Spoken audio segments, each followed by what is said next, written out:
Ladies and gentlemen, welcome to Stream3000. I'm excited to have a guest on today, Greg Sewart, formerly of EGM, now part of the Player One podcast, Generation 16, and a few things I'm probably forgetting that he might tell us about.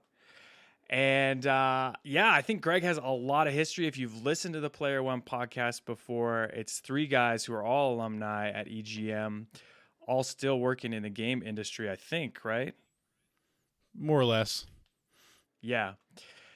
And pardon any of our technical difficulties we're having here. We are streaming across Canada. So Greg is coming to you from the great province, not the great state of, is it New Brunswick or Nova Scotia? Nova Scotia. Yeah. It's it's out here. We're out here. It's dark here. Yeah, and I'm in Calgary, and we're in the middle of a heat wave, and you guys are having a heat wave apparently coming your way next. So, oh no, don't say that. Buckle up. Yeah. We're not built for it. Yeah, so I've been listening to the Player One podcast kind of on and off for the last 3 or 4 years. When I get enough Sam Raimi impressions, I got to dip out for a little while, and then I come back later when I'm ready. No, there's lots of great impressions, but it's cool to hear three guys who have been in the industry for a long time, just giving you their perspective on what's going on and some history and some great stories. So definitely check out the Player One podcast if you haven't. But I wanted to ask Greg a few questions, and I want to just start with some of your gaming history. So, Greg, when did you realize that gaming was something that you were passionate about? It was probably, I would say probably when we got our NES. We had an Atari 2600 when I was a kid. I don't remember where we got it from because, I don't remember a time when we didn't have one. My brother and I played a lot of like Combat and Dodge 'em and stuff like that, which I like. My stepdad had one in a ton of games, and I liked video games well enough. But I think it was, I would say it's probably what kindled it was really getting our NES and getting Nintendo Power, starting to get Nintendo Power and getting into other gaming magazines, especially like Game Pro and Electronic Gaming Monthly. That was when I really started to, follow the industry and follow new releases and get excited about stuff that was coming up and just sort of get my hands on every magazine I could because there was no such thing as the internet back then. So, just pouring over pages of all those different magazines with my friends. So we always knew what was coming and we go every weekend and rent a game and stuff like that. So that was when I got really passionate about it. And especially because around the same time I had a paper route so I could buy my own games and rent my own games, which is a big deal because I don't remember. I was racking my brain earlier tonight getting ready for this, trying to remember if I ever got video games or game consoles as a present for Christmas or my birthday or anything, and no, that never happened. So it was totally funded by me the whole time. Yeah, so you had the NES, and I'm kind of curious because you went into a career with video games, but were your parents supportive of you playing video games? Was this something that they, liked, or was it kind of like, what were their feelings about it? With I think a lot of parents. By the time I was a teenager, I was hardcore into video games, and I know it irritated my father to no end. He thought it was a huge waste of time, but I got to give him credit because when I finally landed a job, when I landed my job at Ziff Davis and moved down to Chicago to work full time, he was pretty vocal about the fact that he used to say that, Greg was wasting his time with these things, and now he's turning it into a career, so I can't really begrudge him that. So he was pretty cool about it after that, and especially after he would come down and visit every now and then and actually see how much work it really was. How it wasn't just just a bunch of kids playing video games all the time. It was actually a really serious job and a serious career. So he was pretty cool with it after that. But yeah, he did not like me wasting all my time and money on video games when I was a teenager. That's for sure. Yeah. So I know you do Generation 16 on YouTube. You're a big Sega Genesis guy. Were you an early adopter of the Sega Genesis? Like, how'd you go from NES to Sega Genesis? I got tired of waiting for the Super Nintendo, basically. I was a major NES kid, and I remember Yeah, it was just mostly like because around here, I don't know what it was like out there, or if you're old enough to remember, I have no idea. But when you were going to rent games, most places around here, you only had Nintendo games to choose from. Like you never saw Master System, you almost never saw Genesis, at least not until sort of the early '90s. But I did discover, my friends and I discovered a place the next town over that not only rented Genesis games, but actually rented Genesis consoles. So we did that a couple of times. Like that was probably around 1990. So a year after it came out here. It was it was actually the end of 1990, right before Sonic was coming. So we kind of started getting into it with games like Ghouls and Ghosts and Super Monaco GP were probably the two big ones. Castle of Illusion, starring Mickey Mouse, were probably the big ones my friends and I got into. And then, you started seeing coverage of Sonic. Early 1991, you started seeing and hearing about this amazing game called Sonic. And in the meantime, I'd sort of gotten a taste of what was beyond the NES with the Genesis, and Nintendo hadn't released the Super Nintendo yet. I mean, we knew it was there. We knew it was a thing. We knew it was coming, and it was something that I was definitely going to buy like the second it came out.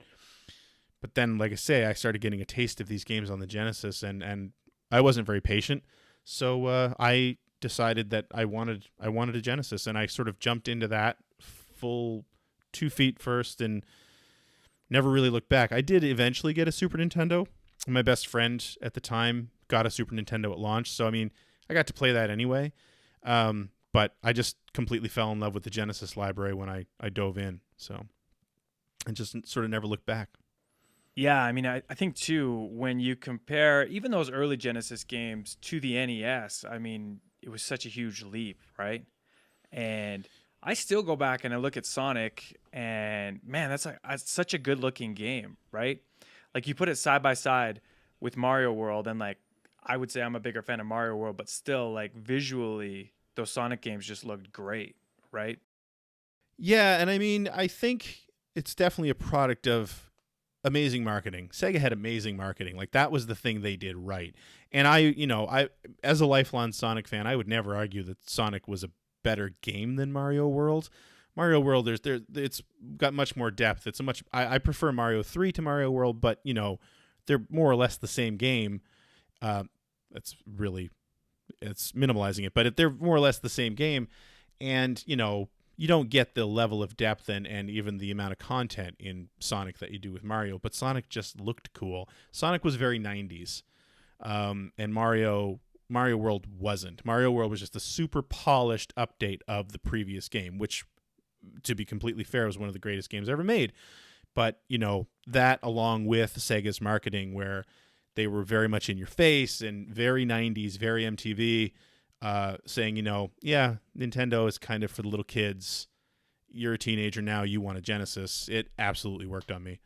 Yeah, just to give you perspective, my first console was the Super Nintendo when I was like, probably 4 years old. My dad brought one home randomly. So that was kind of my introduction, but I knew lots of people with a Genesis, so we would just do the console swap where I'd lend them my Super Nintendo for a couple weeks. They'd lend me the Genesis.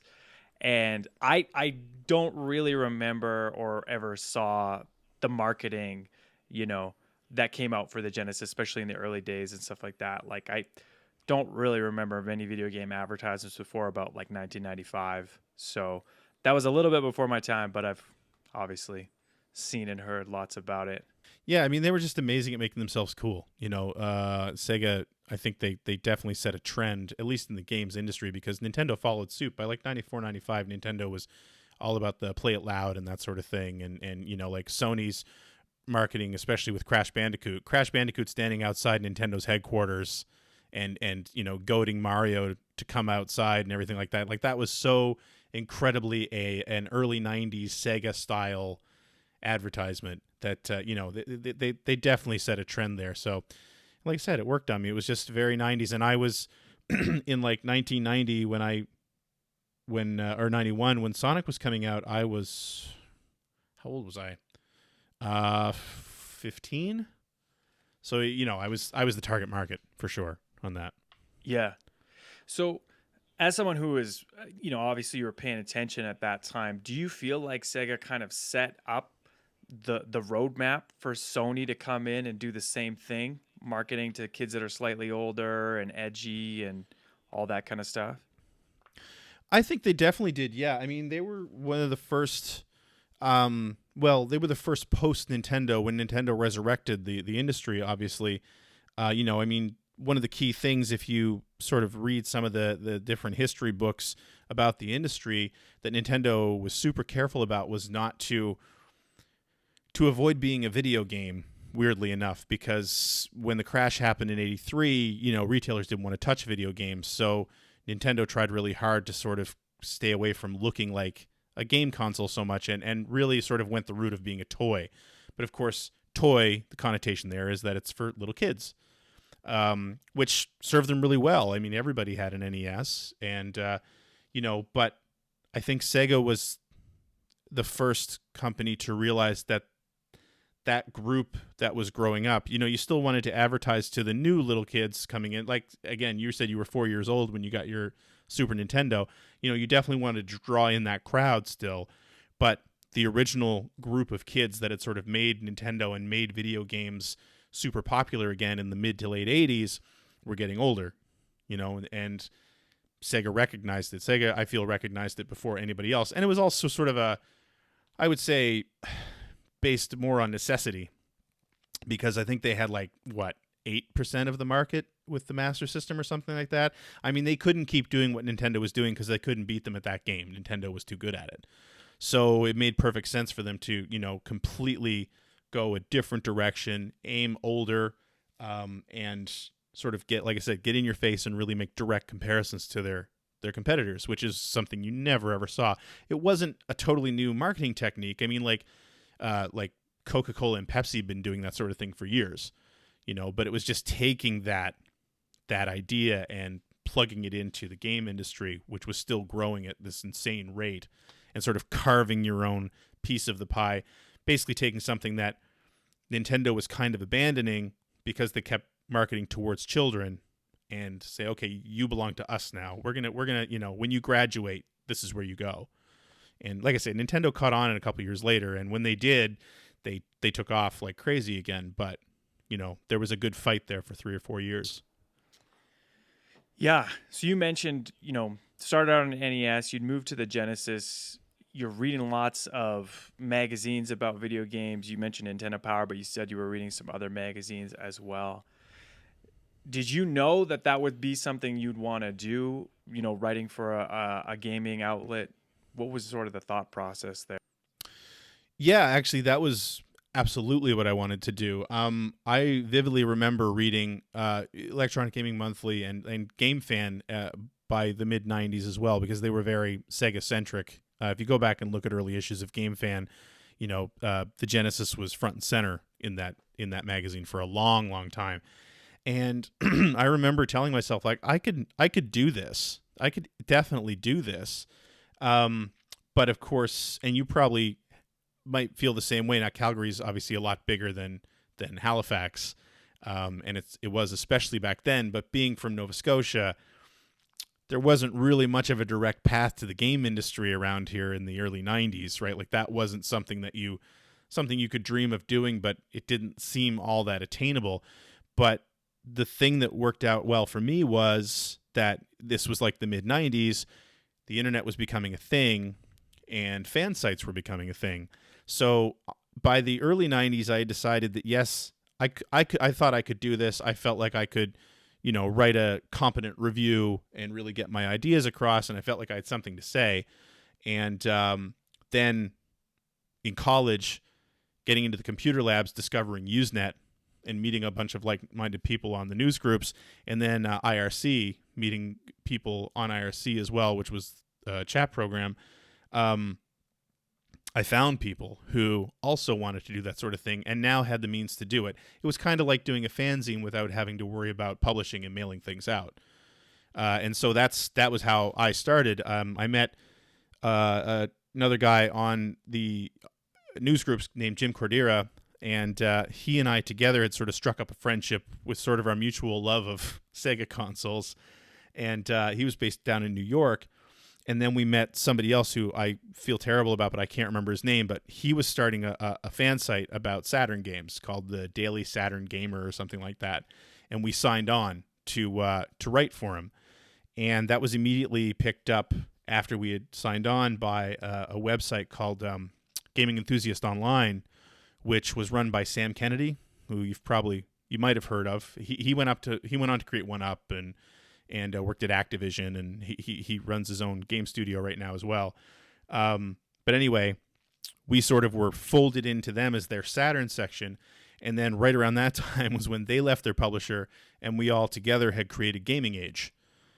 So that was around like 96, 97. The bunch of us started Gaming Age, and that was when we all started getting noticed. And something about that site just worked because so many people who came through that site ended up going on to magazine jobs. Sam Kennedy went on to GameFan, and then GameSpot, and 1UP, Ziff Davis, all that sort of thing. We had another guy there, Brady Fichter, who worked with Dave Halverson on whatever his magazine was after GameFan. Che Chow, who went on to EGM and then went on to Microsoft. I mean, the list of people who went through that site. Mark McDonald wrote on that site as well, who of course is 8.4 and works on like Tetris Effect and everything now. There was just a ton of us that went through in the late 90s.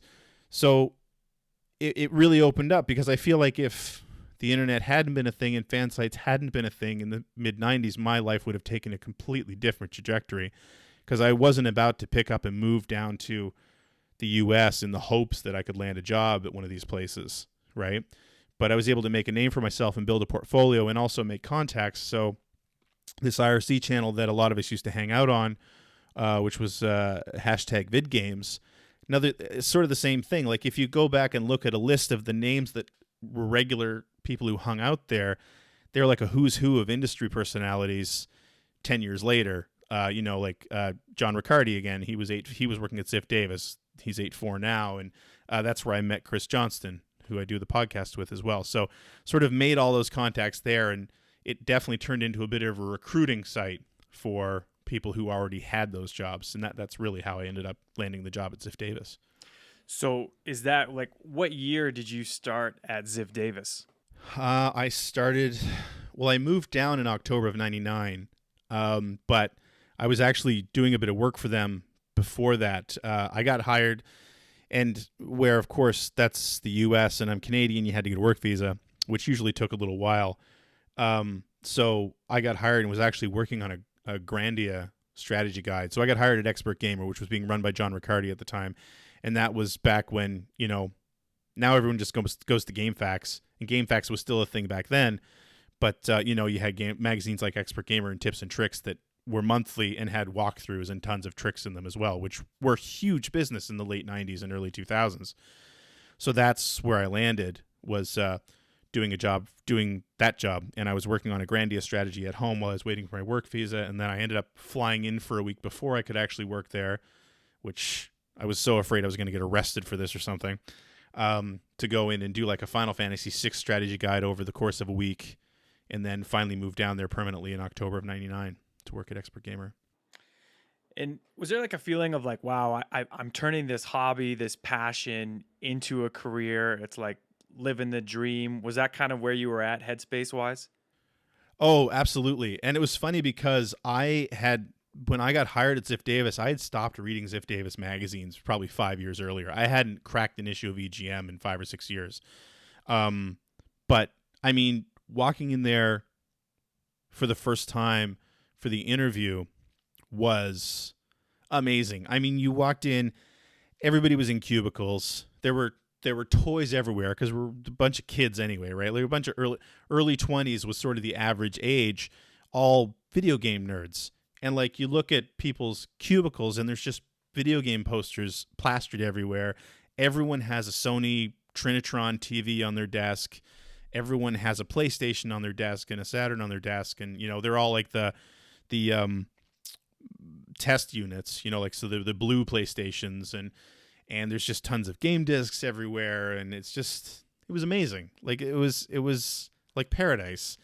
And I mean, having worked on and run a website, I knew that there was still obviously a lot of work that went into this, but you're also seeing people sitting there playing video games at the office, and it's just like this is this is where I want to be, and I'm so excited that I get to be here now. Yeah. So how many years were you at Ziff Davis for? I was there for about 4 years. I was at Expert Gamer for I think less than a year, and then they ended up doing a big shuffle. John Davison was running Electronic Gaming Monthly at the time, and Craig Kuyava was running Official PlayStation Magazine, and a bunch of folks left for Gamers.com, if you remember that site.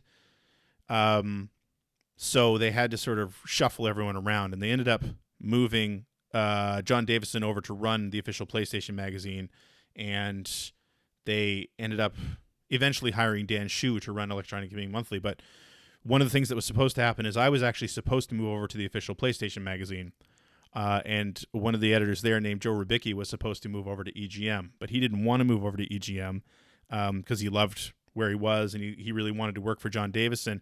So he actually went to the higher-ups and suggested that they move me to EGM instead.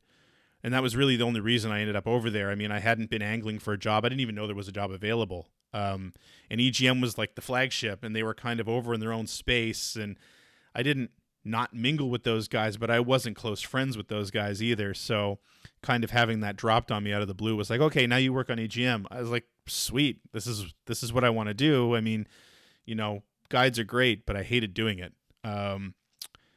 It's a whole lot of work to make maps and everything on a monthly magazine schedule, sleeping under desks and everything like that. I'm proud of the work I did there, but I was so much happier to be on EGM.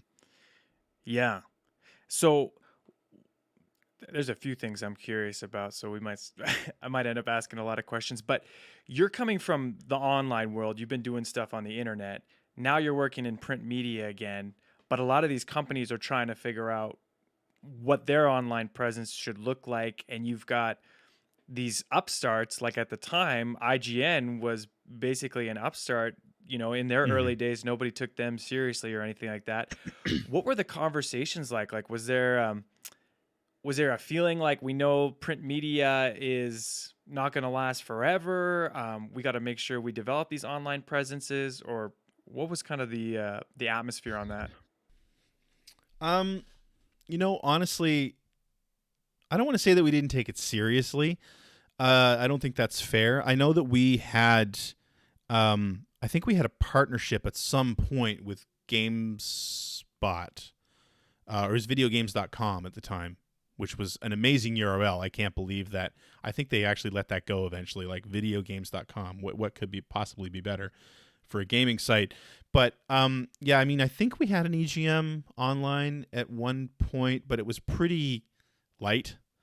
The magazines were still the flagship. The biggest thing about the internet early on that I seem to remember, and I could have this completely wrong, was that nobody knew how to monetize it, right? Magazines were easy to monetize. You had very concrete numbers about what your sell-through was, what your subscription numbers were, and you just had a ton of data at your fingertips to say, this is how many eyeballs see your ad every month, right? And like based on EGM, I think we were just over like 1 million or something like that. So it's like if you buy the front, and then of course with magazines, the rates are all based on where you are in the magazine. Like the back cover is super expensive, the inside cover is super expensive, and then as you get deeper into the magazine, it gets cheaper and cheaper and cheaper, right? So you have all those different options. But like that if you're the front cover, the front inside cover, you open it up, and 1 million people a month are going to see that ad, right? Websites didn't have that. They were hard to monetize. I think they were hard to track at that point because you didn't have the analytics you have today.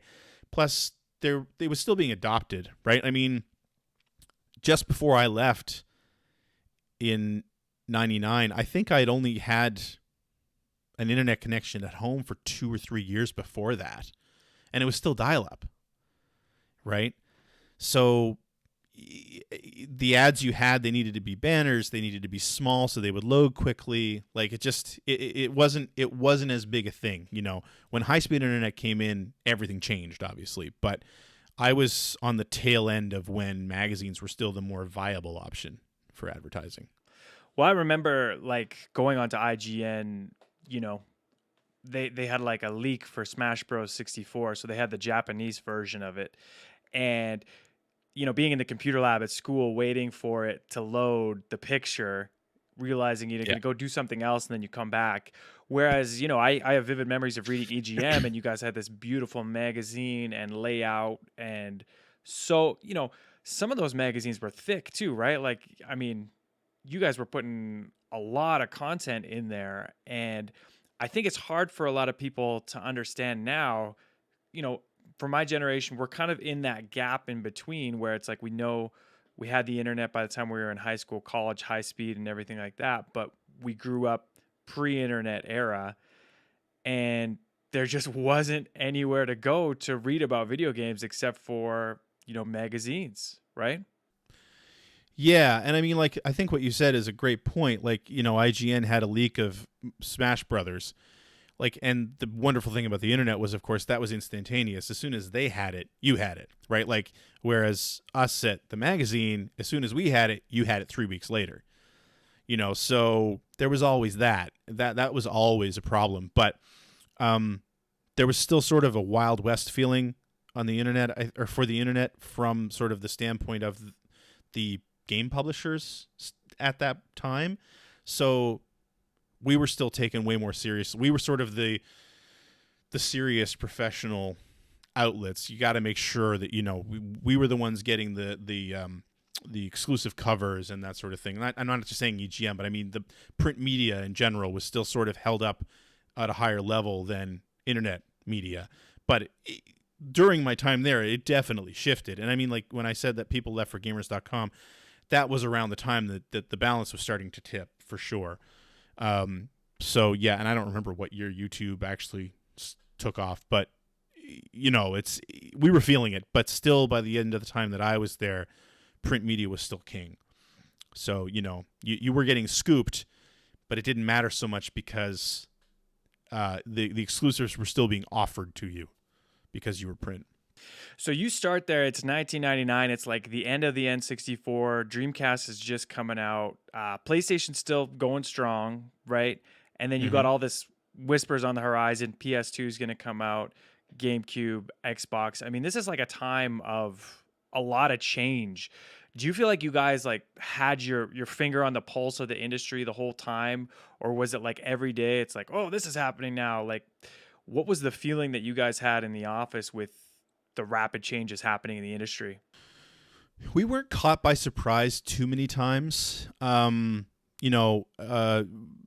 because of our lead time. And again, because everyone still wanted to be in print media, we were given information pretty early. I remember when the original Xbox was being done, like EGM was the magazine that unveiled it. We had a couple people who went up to Redmond and spent the day or a couple days with the team, picked through all the hardware. We came back with all these these specs and shots of the insides of the hardware and that sort of thing. That was months before anyone else would see it. I can't think of too many times that we were caught by surprise. I will say, Sega getting out of hardware was one of them. And that was actually going back to, I mentioned Sam Kennedy. I'm pretty sure he was the one who sent the email around. He was working for Ziff at the time, I think, as an editor at Official PlayStation Magazine, but he was on the West Coast. And I don't remember if it was because of somebody he spoke to at Sega on the West Coast, or because he might have been on a trip to Japan or something. But I seem to remember him being the person who sent the email to the whole group saying, like, Sega's getting out of hardware. This is a thing that's happening, and we were all just like, whoa. I think there have been rumors, but nobody really believed it because, I mean, all of us were in our early 20s. We couldn't remember a time that Sega wasn't a hardware manufacturer in the video game industry, right? Like they'd always been since the day Nintendo started. So did Sega, as far as home games were concerned. So that was a bit of a shock. I believe I seem to remember that being sort of late information, but other than that, yeah, like it was interesting because before I'd started at Ziff, I think my first E3 was 1997, and I was just talking to a friend about this the other day. He and I had driven down to Atlanta, was where it was then, and I mean, we were discovering that was the fun part of the show, was that you went in and you were seeing a bunch of stuff you'd never heard of or seen or didn't know was going to exist. Even with the internet catching on, then the rumor mill wasn't that big, but by the time I was working for Ziff Davis, we pretty much knew everything we were going to see at E3 2 months before E3 happened. We may not have necessarily seen all of it, but we kind of knew what was going to happen because, again, those publishers wanted that coverage, and we had a 1 or 2 month lead time. Yeah, I think that was actually one of my favorite parts about EGM, is that when I would read it, I would learn about consoles that I didn't even know existed, And I remember in the late 90s, you guys were covering stuff like the Neo Geo Pocket Color or the Wonder Swan or stuff like that. And I only knew Game Boy and Game Gear at the time, right? And some of the coverage was actually like pretty in-depth. Like you guys are reviewing games, for these consoles that for a lot of people, they'd never heard of them before. And I actually remember a lot of Dreamcast coverage because at the time I didn't know anyone who owned a Dreamcast. And really my only window into the Dreamcast was through EGM. And I could tell that a lot of the people at EGM were passionate about the Dreamcast. I mean, for you personally, growing up, you're a Sega fan, you've been following the company for all these years, you find out they're getting out of hardware, what was that for you? I actually remember, and I sat next to Chris Johnston at EGM. That was, we hit it off pretty early on. And I remember when that news came in, I want to say it was late at night, and CJ and I were there late working on the magazine, which was pretty normal at the end of a cycle. And we sort of got into a discussion about it. And being a lifelong Sega fan, I mean, the Saturn was tough to... The Saturn is one of my favorite systems. It's a great system, and I really love actually lately that it feels like so many people are discovering that system's library now because it was so completely ignored when it came out that, and it's got a wonderful library, so people are saying, oh my gosh, like there's actually a ton of stuff on the system that I want to play, which is great. But back then it sucked that, nobody was playing this stuff. I was super passionate about it and really into it, but nobody I knew was. Well, nobody outside of my very close circle of friends was. And the Dreamcast was great, but it felt like the last gasp that it was. I mean, because we were paying such close attention to the industry, we all knew Sega was in dire straits. We all knew that this was the Hail Mary, and it was great that it had an amazing launch. I think it had the most successful US launch in history at the time. I mean, the PlayStation 2 eclipsed it, but we also knew from paying attention to the business side of things and sort of the statements that were coming out that it wasn't enough. They had been bleeding money since the mid-90s. And I, and a lot of us, I think, were very, very seriously concerned that they would disappear. And speaking as a Sega fan, I mean, I love their hardware, but I love their games more. I love them as a game maker, and a lot of us did. We didn't want to see them disappear. So when the news came out that they were actually going to go third party, I remember saying, like, this is great news. This is fantastic. Sucks that the Dreamcast is going to die, but Sega needs to continue, and they don't have the money to fight that fight. Not against Sony. Like, they were able to battle Nintendo because Nintendo was a big company and is a big company, but it wasn't on the level of a Microsoft or a Sony, right? Like, I mean, those Nintendo and Sega didn't have that kind of money. So, the Dreamcast had a great start, but it wasn't as good as it needed to be, and now they had already gone one round with Sony and been pulverized. They couldn't do it again, not in the state they were in, and then with Microsoft coming in too. Like, they were going to be fighting at a completely different level than Sega was. So I was just happy that they were going to continue on. And of course, I was sort of partial to Xbox by the time we had sort of seen all the different systems. So knowing that they seemed to really throw their weight behind the Xbox, which was kind of nice. Made me like that system even more. And I still think it was the right move. I miss them doing consoles for sure, but they're still here, right? We still play Sega games, and I feel like if they hadn't made that decision, we wouldn't be playing new Sega games today.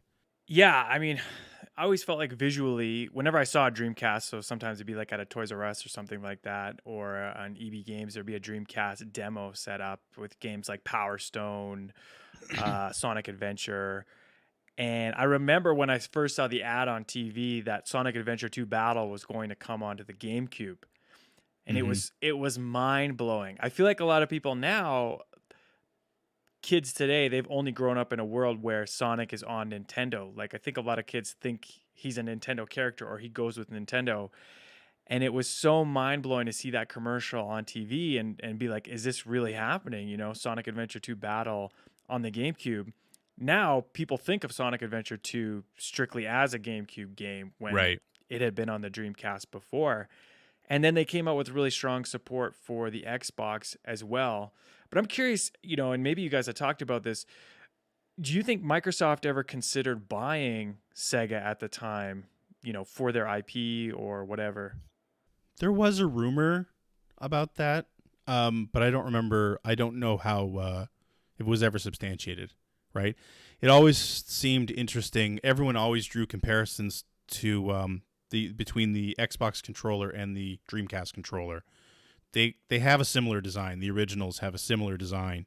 But beyond, and then also, of course, the other thing was that the Dreamcast, you had the option to run your games on Windows CE on the Dreamcast, right? Like there was a Windows badge on the front of the Dreamcast. So there was a lot of sort of evidence that they were in bed together somehow.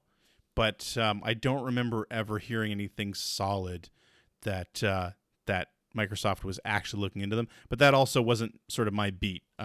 Chris Johnston was the news editor, so he was the one who was all over that stuff. I paid attention, but I paid, you know, not at the level he was for the news section. I was paying attention more to upcoming releases and things like that. So, yeah. Yeah, so you guys are working on EGM when the PS2 is already out and Xbox and GameCube are on the horizon. And you guys did that issue, the Xbox versus GameCube issue, which I think is like infamous. I mean, it was probably read by a million people at the time. What were your impressions at the time? Like, were you impressed by all this new technology, or were you kind of like, I wish they'd done more, or what was the vibe? Oh, I was super impressed. I was super impressed by it. I mean, you know, it's funny because in that issue at the end, Shu had got us all to sort of vote on what we were most excited about, and I think it was, I forget what the number was. If there were 11 of us, it was like 6-5 Xbox or something like that. But I gotta say, like, one of my fondest memories of working at Ziff Davis was that issue is one of my fondest, because again, we were working on a lead time, a massive lead time. So for us to get any kind of real coverage here, we had to ask Nintendo and Microsoft to bring us the hardware early, because one of the things about Ziff Davis is at that point we were still in Illinois, which, you know, I think in 2003 we ended up moving to San Francisco because the whole industry was in California by that time. But when EGM was starting out, there were some big players that were in Illinois, in Chicago. Like Konami was based there, NEC was based there. Like there were a lot of companies that were actually based in that state. So we were still there. So whenever there were any kind of like press tours, they would take a swing out to the Midwest because Game Informer was up in Minneapolis as well. So they would come see us and Game Informer in the same trip. So when we wanted to do that particular issue, we had to reach out to Nintendo and Microsoft and say, like, would you mind bringing out the hardware? Rather than us flying everyone out there, can you bring out the hardware here? And they ended up coming on the exact same days. So it was great. And I mean, not that this is tragic circumstances, but this is very soon after 9/11. And there was actually a great story because, you know, if you're bringing a bunch of Xboxes somewhere, I mean, you've got one on your shelf back there. The Xbox was massive. I mean, it's a giant system, especially for the time. So, like, you're bringing a bunch of them. You've got them in a crate.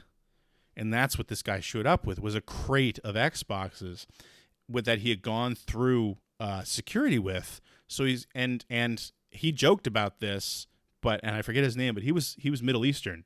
So he's like, he was actually quite delayed because he had been pulled aside and basically interrogated in the airport, because here's this, he said, like, here's this Middle Eastern guy with a crate full of electronics nobody's ever seen before, very post 9/11. So, you know, he had a bit of a hairy time getting there. But so he shows up, the Microsoft people show up with a crate of Xboxes that we set up, and of course we system linked them so we could play Halo, 16-player Halo and everything like that.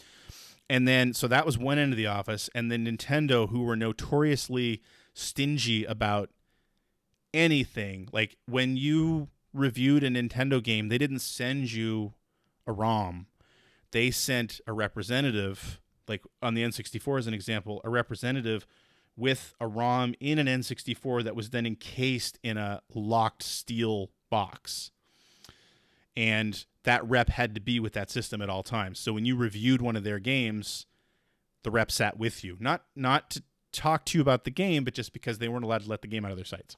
Like, they were very, very strict. So they brought in a bunch of GameCubes, and they were set up in our game room. So when you wanted to go look at the GameCube, you had to sort of crowd into this little game room and play that. And then when you wanted to go look at the Xboxes with the other side of the building and play those, but it was all happening at the same time. So kind of goes back to that whole description I had about, like, you're like a kid in a candy store. I'm playing the Xbox and the GameCube months before almost anyone else in the world is playing it. And I vividly remember, too, that while that was happening, one of the games they had there was Rogue Squadron 2 for the GameCube. And the rep that we had there actually had called back to headquarters, and they had said, oh, that's actually reviewable now. That build you have is reviewable. So I remember, I think it was me, Crispin Boyer, and I don't remember who the third reviewer was. It might have been Chris Johnston.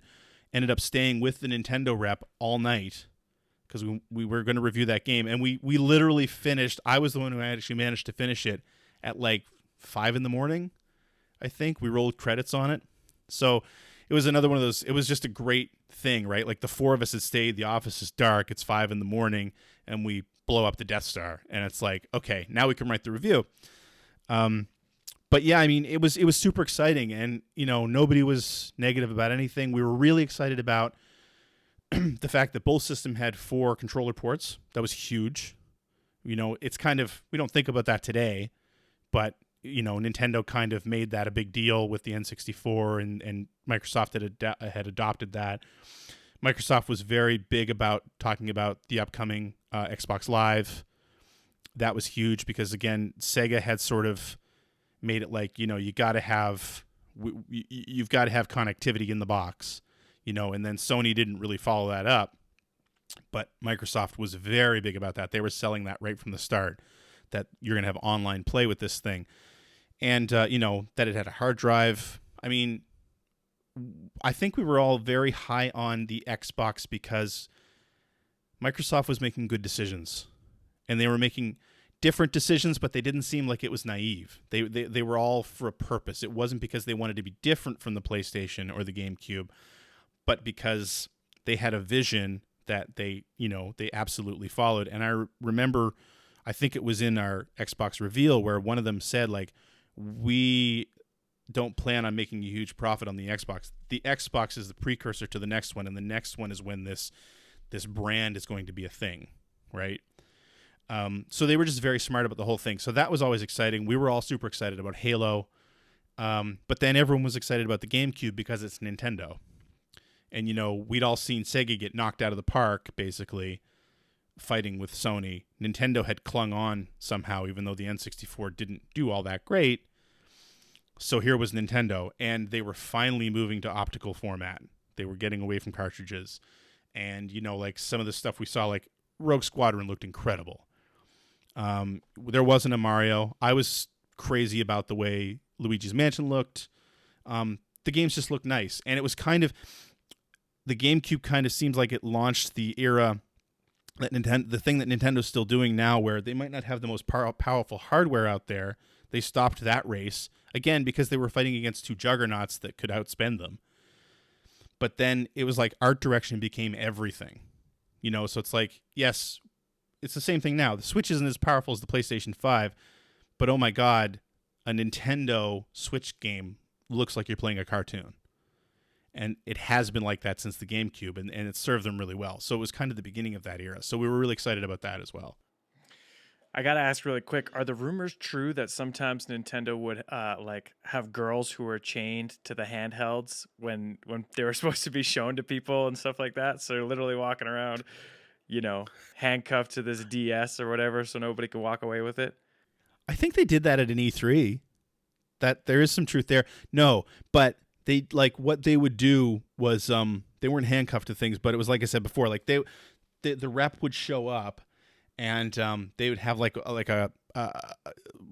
luggage trolley, like one of those, piece of luggage that had an extendable handle, and that would generally just be full of these, like I said, steel encased Game Boy Advances or N64s or whatever.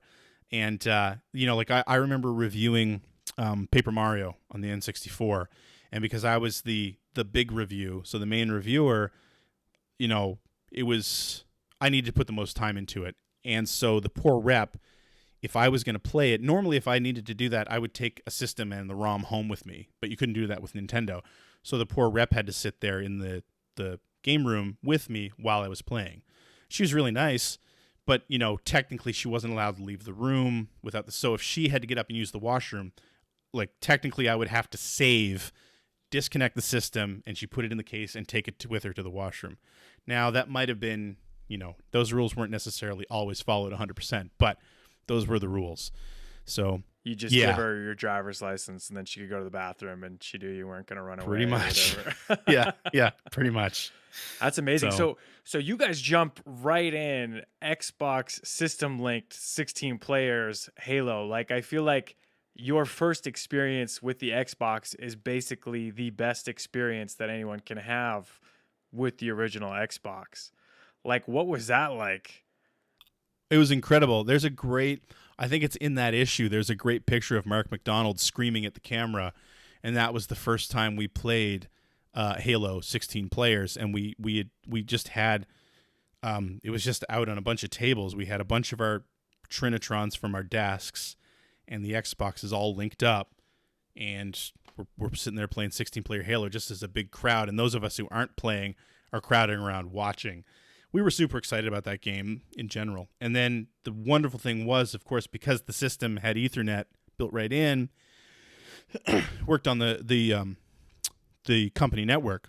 So once we got our Xboxes for work, very frequently after work, we would sign off and then we'd just plug in the Xboxes and we'd have death matches, like for hours at a time. And it's some of my favorite memories because we do like capture the flag, and I remember John Dudlack was a fantastic sniper, and Crispin Boyer was a really easy mark and got very upset when he so John would go out of his way to snipe Crispin over and over and over again, and there was some great sort of rage there was some great rage-induced antics after some of those. I remember the way the office was set up. At the very end of a hallway, we had a conference room, which is where 8 of us would be playing on one team. And then it was a glass door, and there was a hallway down, and then that was where our desks were, and that's where the other 8 will be playing on their systems. And at one point, I remember John sniped Crispin multiple times, and we heard a scream, and we looked up, and here's Crispin charging at the door. Like, just pure rage. He's so mad. And he stopped short of the door, and there was a waste bin right next to it. And he just drew his leg back and kicked it as hard as he could. And it was a deadline night, so we had a deadline dinner, and that's where our garbage was. All our, the food we'd thrown out was right there, and we'd had Chinese or something. There was soy sauce. Painted the walls. The wall was just painted in soy sauce. So it was hilarious. I mean, it was the funniest thing in the world. But yeah, we spent so many nights playing. That's the main reason I still like the Halo games. I honestly don't think I've ever had as much fun with a Halo game as I did with the first one. But it was because I was surrounded by a bunch of other people who all wanted to stay and play together every night. Like the other Halo, I'd say probably Halo multiplayer got way better in later versions. But for me, the original one is still my favorite just because of the the context of it. Oh, I totally agree. It's funny. I was thinking of the other day. I was like, if I think about my top 10 games, single player games, it's like one totally separate list. But if I pick 10 games and I got some buddies and we're going to be sitting on the couch and playing, it's like a totally different list Yeah. of games. I have this vivid memory of playing Halo 2. We had 4 TVs set up all outwards, right? So you could see the people on the other side, and so much trash talking. And that's probably why they invented the breakaway cable for all the rage quitting. Although Yeah, now collecting that might be it. Xbox, those things are very frustrating when they don't come with the controller. And you I, mentioned the hard drive. I mean, the forward thinking of the Xbox, being able to put a CD in there and upload your music, and then to be able to play games and listen to your music in the game was so mind blowing at the time. I feel like people are never going to appreciate it now like we did back then. And one of my favorite things about finding old used Xbox is you always get somebody's playlist from like 2002. yeah. So it's like Blink 182 and DMX and like Yeah. all this stuff, and it just takes you right back there, I absolutely had a moment like that because I've been setting up a game room down in my den, and I turn on the Xbox once in a while, but I don't know. Oh, that's what it was. I fired up Project Gotham Racing, and if that was one of the games that you could use your own music in, right? Because the whole thing was radio stations, and you could have one radio station where it was just the music that you had put on the system. And I just happened to click to that radio station, and I was like, oh wow, like this is 2001 Greg's playlist. Yep. Now I get it. I felt like for me, when Microsoft started adding backwards compatibility support on the Xbox One for the original Xbox, I was pumped. And for the games that they've put on there, it's incredible to be able to play, Crimson Skies in 4K or SSX3. But I found for me, it just sort of whet my appetite with the first 20 games. And then I was like, oh man, there's all these games I want to go back and play now. Yeah. You got to have the OG Xbox or the 360. But even the 360 doesn't have full support for everything that came out on that original Xbox. So it's funny, man. During the time, I never owned an Xbox. I had a GameCube, but I had a good friend who had a PS2 and a good friend who had an Xbox. So we just all got the experiences from each other. But I have really fond memories of that system. It is massive, it is a lethal weapon. But there was so many forward-thinking things about it, and a lot of really great games. And you're right, Microsoft just threw their weight behind it. They were not going to give up, and both Microsoft and Nintendo got absolutely destroyed in sales by the PS2, but they both kept going. And I don't know, I don't look at the PS2 with the kind of nostalgia that I do the Xbox and the GameCube. There was just something about them, a lot of original, unique ideas that were coming out that were very cool at the time. I think, too, one of the biggest things, though, when you look at the PS2, and I count the PS2 as one of my favorite systems. I love that system, but and I have I built up a gigantic library for it because of that. But being a DVD player, you talk about good choices. That was the ultimate. And I mean, Sony beat Microsoft to market, so they were all over that. And Microsoft's DVD playback for their system was weird anyway. It wasn't there out of the box. You had to buy the remote, I think, to activate it, which was weird. But it was one of the few really weird decisions they made. But yeah, I mean, Sony got that one 100% right. It's just like it's not only is it the sequel to the biggest console of the late 90s, so you're kind of already want it, but hey, it's a DVD player. And I mean, 2 years before the PlayStation 2 came out, I bought my first DVD player. It was $800. Yeah. Like a standalone DVD player was $800. Yeah. So, like that was huge. Cheap DVD player. There was, that was an amazing, brilliant move. I think for a lot of kids these days, they don't understand the progression of consumer electronics, like how expensive it was to buy that high-end stuff back in the day. I remember going into the Sony store And it was just like, you were in this really premium store and everything was just so expensive. But you're Oh, right. expensive. I mean, it was such an incredible deal just for the DVD player. Like, I think a lot of people just bought it and they were like, oh, it's like a DVD player that comes with a game system, not a game system that comes with a DVD player. Absolutely. I mean, I gave my brother a used PS2 one year for Christmas, and that was why, because he and his wife didn't own a DVD player, and I mean, he was happy that he'd be able to play NHL. Like, he's not a big gamer, but he wanted to be able to play like PGA and NHL and stuff like that. But he didn't want a video game console. They were excited that they got a DVD player. Yeah. Right?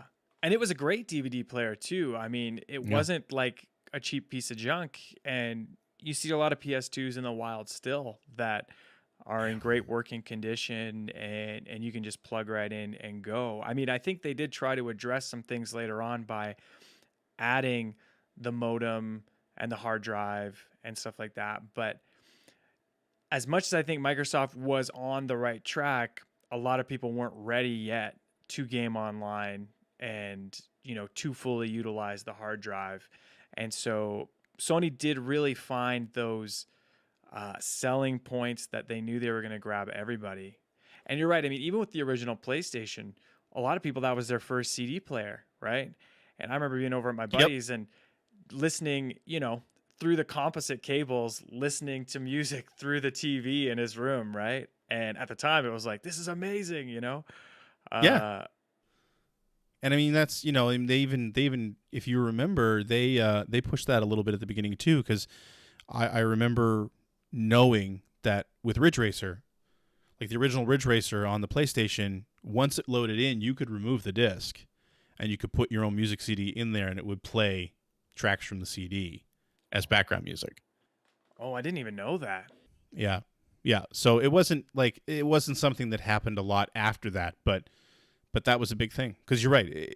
It being a CD player was a big deal, right? I mean, it wasn't the first CD-based console, but it was one of the first mainstream CD consoles. So it's funny, when I look at the three companies, even now, it's like the origins of all the companies, like Nintendo basically being a toy company before they got into video games, Sony being consumer electronics and entertainment, and Microsoft being a software company. And they've all sort of continued down that path, even though they all make video games. Microsoft is starting to become hardware agnostic, basically, where they're talking about xCloud and Game Pass, and they want to put xCloud on everything that they can. And I think they're going to continue to make Xboxes, but even when you talked about their long-term strategy, it's like, we'll make the Xbox, and then by the time we make the 360, we'll be making money. But turns out the 360 probably wasn't making them a lot of money either. And it was like, well, by the time we get to the Xbox One, and I don't know if they even made money on Xbox One hardware. I mean, I'm sure through Xbox Live and everything else, they've made lots of money. But it's interesting looking at the trajectory. A lot of the things that were happening then in 2001 are happening now, same strategies and that kind of stuff. Yeah, definitely laying the groundwork for sure. Yeah, and I think you're right. Like Microsoft, I've said this on our show for quite a while. Like, it feels like the focus now is Game Pass and becoming a service, a delivery service. I don't think the Xbox will die, but the Xbox definitely lives on as a means to deliver that service more than anything else, which is fine. I mean, that's what they've figured out, and that's great. Whereas Sony seems to be focused so much on more of the stuff that I'm actually more interested in playing, which is like, the big single player, epic, story driven games. That seems to be what Sony does beautifully. Sony and their second parties do beautifully, and Nintendo just still does Nintendo games, which are timeless. I mean, they've it's amazing to me that they've been doing not the same thing, but they've lived in sort of that same zone for like 30 years now, and nobody does it better than they do. Yeah, it's interesting that you mentioned, you guys get the review units of the GameCube, and if you look at the GameCube, it's like the tiny discs and the colorful controllers, the purple lunchbox. I mean, there was a lot of jokes at the time. It had such a toy-like design to it. Now, the GameCube's super hot on the retro market. Everybody loves it and thinks it was awesome. But at the time, you talked about how you had these NES kids that had grown up and they moved on to Genesis. They moved on to PlayStation. They were looking for that kind of edgy stuff. And, when the GameCube came out and you had Sunshine and Wind Waker, there was, that negative reaction. But now it's like all the millennials, the people my age, are going back and picking up the Switch. I've got one in the back. It's got the Animal Crossing, painting on it or whatever. It's like all this sort of Japanese stuff, the things that were not cool in 2001 are so cool now. And in some ways, I felt like Nintendo's approach to the GameCube was almost before its time, in the sense of, that Japanese influence and love of everything cute that has sort of taken over in America. Like, anime is more popular than it has ever been before. Hadn't really taken place yet. And so, yeah. Yeah, well, it was definitely a transitional phase. I mean, I remember having conversations about how the PlayStation 2 and the Xbox were meant to look more like stereo components, right? Like hi-fi stereo components, and they look at home in a cabinet that was filled with those. Now, I mean, when you get into, like, you've got like a crystal Xbox back there, you get into the different colors, and that changes things a little bit. But for the most part, the original versions, black, boxy looking, you could slide both of those into the same cabinet that you keep your receiver and your CD player or your mini disc player and stuff like that, and they look at home, and the GameCube sticks out like a sore thumb, right? But it was definitely Nintendo. Like I said earlier, they were clearly carving their niche even then. Like, it felt like the N64 was the last gasp of them releasing the stronger hardware, or what they were selling as the stronger hardware. Like, the Super Nintendo was better than the Genesis from a hardware standpoint. It's how it was sold, right? It's debatable, obviously, but that's how it was sold. And the N64 was better than the PlayStation from a hardware perspective, could push more polygons, and was a much more 3D machine. But then you got to GameCube, and it's like, actually, I mean, you could make an argument that it's more powerful than a PlayStation 2, but not really. But you're getting more. They really ran with the whole idea of the weird controller that they had done with the N64, where it's like, okay, this controller is clearly meant to, it's clearly built around playing one game, and everything else is going to fit it, right? And they've continued with that too. Like, they continued that with the Wii, and they continued that with the Wii U, and they've continued that with the Switch. Whereas, like, you look at Sony and Microsoft, and I'm looking at the two controllers now. I mean, they don't have the same profile, but they're the same controller, right? Like, they have the same buttons, the same number of buttons. Now, Sony's this generation has more bells and whistles on the inside, but they're still basically, they've evolved down the same path. Whereas Nintendo, I feel like the GameCube was really where that splinter happened, and they're just off doing their own thing, and that's what works for them. So you guys are covering the GameCube, and obviously you mentioned, like, there's super positive vibes. Everybody's giving it a fair shake, and I'm sure lots of people at EGM liked it. But then you guys are also aware, it's not selling well. Particularly American fans are, not liking the kitty image and all that kind of stuff. Were you guys sort of getting Dreamcast 2 vibes? Like, oh, is Nintendo going to get out of the hardware game? What's going to happen here? Or what was the vibes about the GameCube?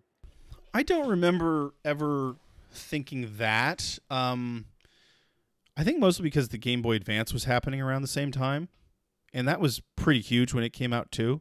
It wasn't happening at around the exact same time, but it was that same era, and that was huge as well. I mean, they had really sort of, with the Game Boy Color, it felt like they had actually really revived handheld gaming. And then the WonderSwan wasn't a thing in the US, but it was happening, and Neo Geo, SNK had released the Neo Geo Pocket Color at the same time in the US. It was happening. So, like, handheld gaming was having a resurgence. So when they did the Game Boy Advance, I know for me personally, it felt like, okay, well, they're still sort of all in on this. We may have had discussions about how they might just become a portable company. That might have been a thing, but, there was always sort of that, no matter how poorly the GameCube was doing, like, when Nintendo releases something, it's still a hit. Like, I think Wind Waker is a great example, because if you remember when the GameCube was announced, there was a sizzle reel, and part of it was showing Link fighting Ganon. and it was adult Link, right? Which we all said, oh, it's like we're gonna have this cool dark Zelda, and it's gonna be like more adult, and and then they dropped that and they showed Wind Waker for the first time, and it's this Looney Tunes cartoonish crap, and that was really the overwhelming reaction by most people was, what is this cartoonish garbage? Like, where's my serious dark adult Link? But then the game comes out and it's a classic. I mean, it's an amazing game. If you give it a chance, and it doesn't take long to fall in love with it, because I was a complete skeptic on that game, because I was one of those people who's just like, this is crap. Like, why would they do this? And then within an hour, I'm like, this is the greatest game ever. I can't put this down. So even while the system was struggling, every time Nintendo released one of their flagship games, like Metroid Prime is another example of, again, what the hell are they doing? They showed off Metroid Prime. It's like, why is Metroid a first-person shooter? That's not Metroid. We waited all this. We've waited since Super Metroid for this, and it comes out and it's incredible. Nintendo has always had that knack, and so you kind of always knew they'd be okay, even when they struggled with like the Wii U. Kind of always felt they were still going to be okay. I don't know what it is about them. They just they keep on. But again, I think it has everything to do with, again, carving their own niche. They're not competing directly, so. And they have a cycle, right? I mean, I played Pokemon Blue, Red and Blue, when they came out originally on a brick Game Boy, black and white, all that kind of stuff. My son, he's 4 years old, and we're playing Pokemon Let's Go Pikachu, Right. the remake, and he absolutely loves it. And, even when I saw that, I was like, it kind of looked low effort and stuff like that. But now that we've been playing it, I'm like, you know what, man, this is like crack for kids. Like, they've really nailed it and perfected a lot of things with the system. So I think they have those cycles that they go through, and they bring people back. And, I don't know how much retro collecting you still do, but I'm sure you keep up with the prices and everything like that. And there's like a very predictable 15 to 20 year cycle where Nintendo stuff just skyrockets. And now we're in these post-pandemic prices. I don't know if things are ever going to, stuff like GameCube, go back down, hopefully. You mentioned you were obviously a huge Saturn fan. What's your feeling now seeing just Saturn prices in the stratosphere? Oh, they're ridiculous. I used to do retro collecting. Actually, that was one of the things when I first moved down to Chicago. My second apartment when I lived in Chicago, on my commute, there was a Funko Land. I don't know if you know what Funko Land is. Yeah. Yeah. So, back then in the early 2000s, you could walk into a Funko Land with $100 and walk out with just an armful of 16-bit games, mostly like Genesis and Super Nintendo cartridges, and not garbage, like good stuff. Because, it was before what's happening now. It was before everybody everywhere knew what everything's worth. It was before everybody was buying things just to hoard them and then sell them later. It was literally, we were 2 generations removed from 16-bit at that point, and people were just cleaning out their garages. That's where most of my collection comes from. I love to joke. I have a KO Flying Squadron for Sega CD, which I think is worth like $700 or $800 on eBay right now. I still have the used game sticker on it that I paid $7.50 for that game, like in the late 90s. So I hate, yeah, exactly. So I actually really hate that the prices are so high. I get it, but I love that people are rediscovering these old systems, and GameCube's another great example. The GameCube had a great library.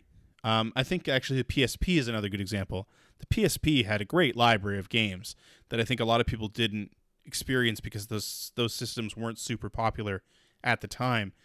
So I love seeing, especially younger people, discovering that stuff, stuff that I loved when I was younger, and hold dear now.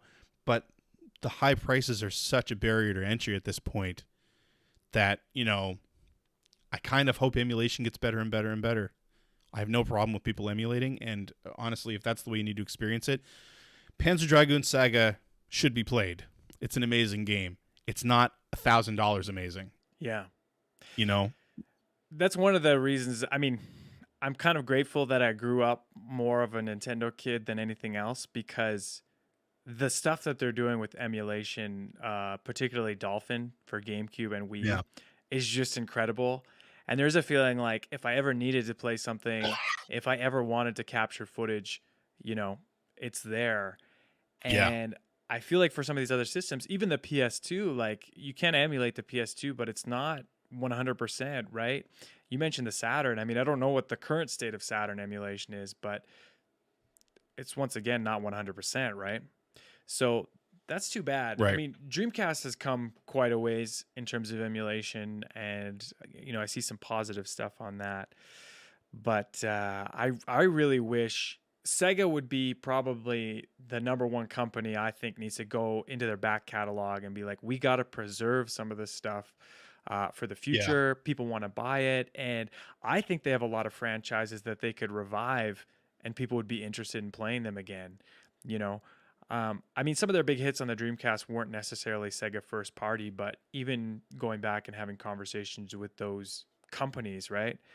I look at games like Power Stone, right? Like, how do you play Power Stone now without tracking down, a Dreamcast? You mentioned the PSP. I mean, the PSP has a huge problem with the batteries in the back of the PSP expanding over time. And eventually there's just not going to be PSPs left. Yeah. Well, it was funny because Phil on Player One is a huge Mega Man fan, and so am I. And I stream on Twitch 3 nights a week. And one of the games that I played recently was Mega Man Powered Up for the PSP. And we were sort of talking on our show about what a shame it is that, there's a great example of a great game that I think, especially people nowadays who had never seen it before, if they picked up and played it, would fall in love with it.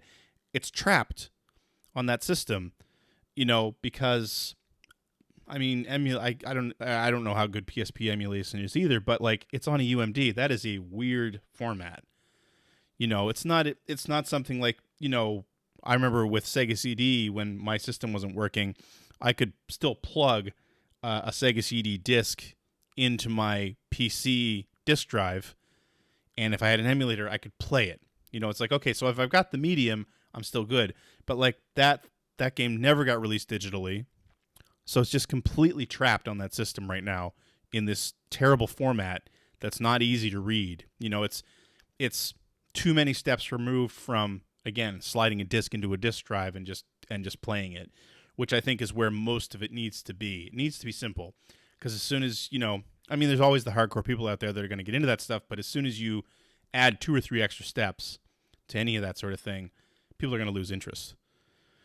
So it is a real shame. And then, the other big thing you've got a problem with is a lot of these old games, especially on the Japanese games, they didn't maintain the source code. Source code's been lost for a lot of this stuff, which is a real shame. Yeah. And, I always love to see, like, when Limited Run or somebody goes back and does the re-release of some of these games. And there has been some really cool stuff in video game preservation lately. But you're right. I think more is being lost than is being preserved outside of the emulation community, who's basically been able to preserve all this stuff through piracy, which I think a lot of people would appreciate. I mean, there was a time where I think Nintendo took their own ROM off the internet and just uploaded it to the Virtual Console. So I don't have a problem with piracy when it comes to preserving games that are 20 or 30 years old. I mean, that who cares? Yeah. So sort of on that, when you guys are, you're seeing the PS3, Xbox 360 generation come, and stuff is moving towards digital downloads, and you obviously have been collecting physical and known physical all your life. What was your feeling at that time? I was I loved the idea of it, especially because when it first started, it was really being sold, especially on the PS3 and the 360, really being sold as these small games that you wouldn't necessarily pay full price for anyway. I mean, if you remember, like Live Arcade, that's what it was. At one point, I'm pretty sure there was a memory cap on that. You know, like your game couldn't exceed a certain size. So everything was relatively cheap. It was quick to download, and it was just nice to have some games at sort of your fingertips. When we started switching more to, as we got into the later systems, and we started switching more to what you would call like full-size games being digital downloads, I pushed back against that pretty hard for a long time. It's actually been this generation where I finally decided, like, you know what? Because my whole thing, I kept telling myself that I could sell the games once I'm done with them. I've realized I never do that. So it's like, well, then I'm just going digital. What I'd love to see, though, because we were always sort of sold this idea that by delivering things digitally, there was a savings involved, right? Because you didn't need to print a manual, and you didn't need to print a cover, and you didn't need to press a disc and ship them, and you cut out the middleman, and all that was great, and it was all kind of true when everything was so small and cheap. But now that, like, you know, Ratchet and Clank, I bought it digitally. If I went to EB, I would have paid the exact same amount. I really wish that that was still a thing. I really wish that there was some kind of discount to buying things digitally. But overall, I've kind of, at this point, embraced the all digital future. Pretty much. I have too many kids now to clutter up my place with a bunch of physical games anymore. Not that I've gotten rid of my old ones, but I don't want to add any more to the pile. I was going to ask, so do your kids buy any physical games? Any interest in that? Yeah, my two oldest actually, for their birthdays, decided they wanted their own Switches. We had one for the family, and I'm very much like well, I don't know why any house would ever need more than one Switch. But they both decided that that's what they wanted. And, my daughter in particular is a huge fan of Animal Crossing, so she wanted her own physical copy of Animal Crossing. So yeah, they're into it. They're not super into my collection of older games, just because, they're not. Their interests are different, but they do think it's pretty cool that the house is filled with video games. Yeah. Yeah, it's funny, man. We had obviously a long winter with lockdowns and stuff like that, and I had my kids.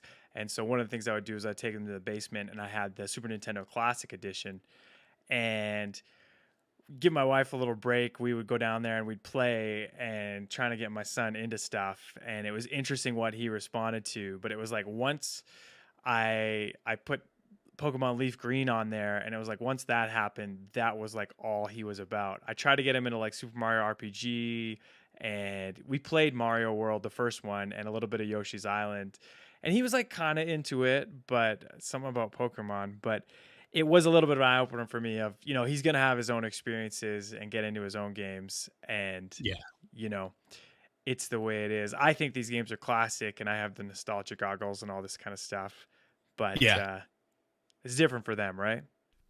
No, I mean, you're absolutely right. And that's the advice that we have people write into our show every now and then about that, because the three of us are all fathers as well. And that's pretty much the same advice we give, is like, you've got to understand that their video game fandom is coming from a completely different place than yours. It's really great that something like Pokemon has been so enduring that it's still popular today. And so that's something that you can share with your son, not because you're foisting your love of it onto him, but because he's, naturally come to that fandom as well. And like my son is, out of my three kids, my son is the biggest gamer, but he's very much like a Fortnite, Five Nights at Freddy's. Like, those are the things he's interested in, which hold zero interest for me. And he always sort of makes fun of me because I tend to play more retro stuff, and he always makes fun of me about like, oh, Daddy, all you like are these stupid old pixely games. But like, what I've discovered with him is not so much to sort of push the stuff that I love onto him, but I had Streets of Rage 2 running a few weeks ago on the Genesis, and I was like, why don't you just come play with me? And it wasn't so much what the game was, he just wanted to play with me.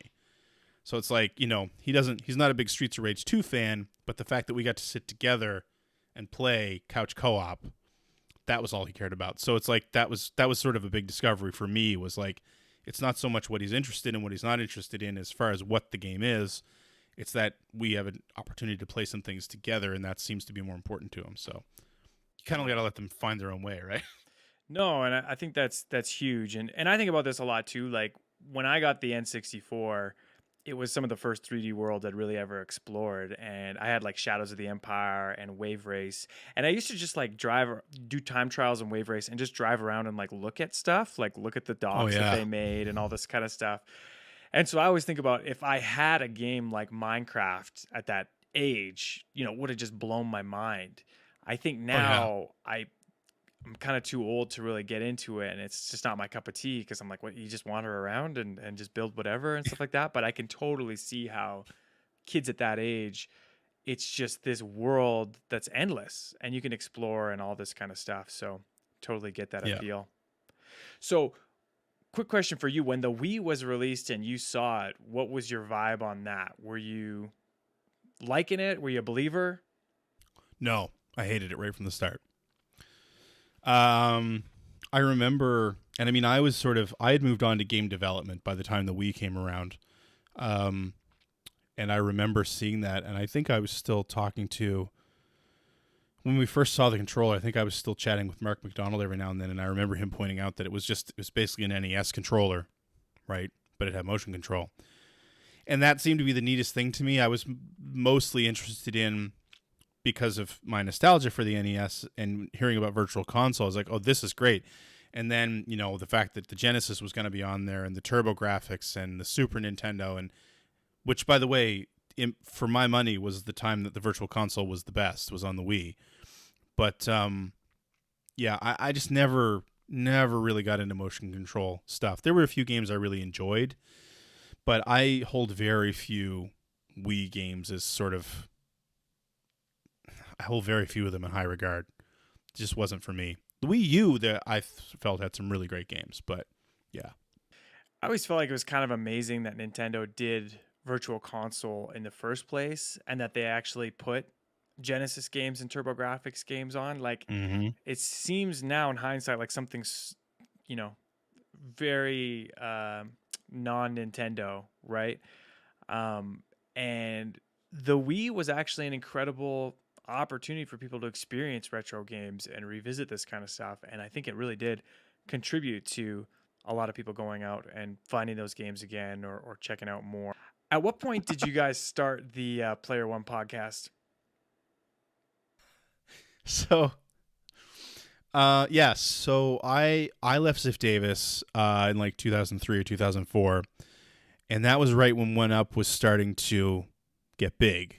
And that was right when, like, you know, the One Up show was becoming a thing, and their podcasts were becoming a thing. And so I came home, or actually, I came home, but then I ended up getting into game development for a while, which was, by the way, very humbling. The first game I ever worked on was just torn to pieces by my friends at the magazine I used to work at. And I was like, oh, man, this stings a little bit. But like the podcasts were getting really big, and so I kind of, not that I wasn't still friends with everybody there, but I kind of drifted away from a lot of the people that I'd worked with. But Chris Johnston and I had become really close, and we remained close. And he had gone on to another magazine, New Type USA, down in Texas, and so I was freelancing for him while I was still doing game development. And